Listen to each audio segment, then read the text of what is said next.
শুভ মকর সংক্রান্তি।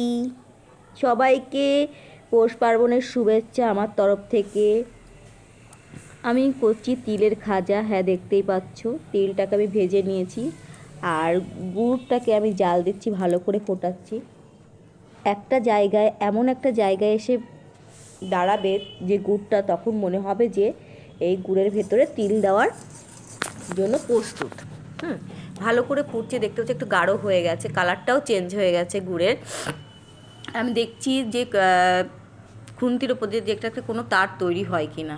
এখনও দেরি আছে, আর একটু হবে অলমোস্ট। আমি এটা না জলের মধ্যে দিয়ে দেখব যেটা কতটা জলের মধ্যে জমে যাচ্ছে। দেখো আমি হাত দিয়ে দেখছি যে জমে গেছে। এটা জমে গিয়ে যাওয়ার পরে যদি ভেঙে যায় তাহলে ভাববে যে গুড়টা হয়ে গেছে। ভেঙে গেলে ভাববেই যেটা হয়ে গেছে, মানে এটা মুচমুচে খাস্তা ধরনের হয়ে গেছে গুড়টা। এই যে ভেঙে গেল, দেখলে তো? তার মানে আমার গুড়টা হয়ে গেছে। এবার আমি গুড়টাকে নাবিয়ে নিয়েছি কড়াইতে। তোমরা কড়াইতে বসে তিলের কোনো কাজ করবে না, না হলে তোমার তিলের কোনো জিনিসই জমবেও না, নষ্ট হয়ে যাবে, গুঁড়ো গুঁড়ো হয়ে যাবে। সেই জন্য কড়াইটা নিচে নাবিয়ে গ্যাস থেকে এরকম একটু ঠান্ডা করে তিলটা ওর ভেতরে ঢেলে দেবে।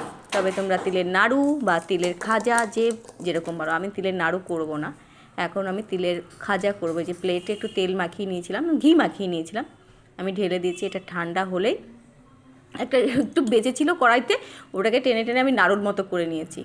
পুরো মুচমুচে হয়েছে, বুঝেছো? এই যে পুরো ঘি মাখিয়ে নিয়েছিলাম আমি, দেখতেই পাচ্ছি। এর মধ্যে আমি ঢেলে দিয়েছি। এটা ঠান্ডা হয়ে গেলে তোমরা কেটে কেটে বা ভেঙে ভেঙে খেয়ে নিতে পারো। হ্যাপি মকর সংক্রান্তি।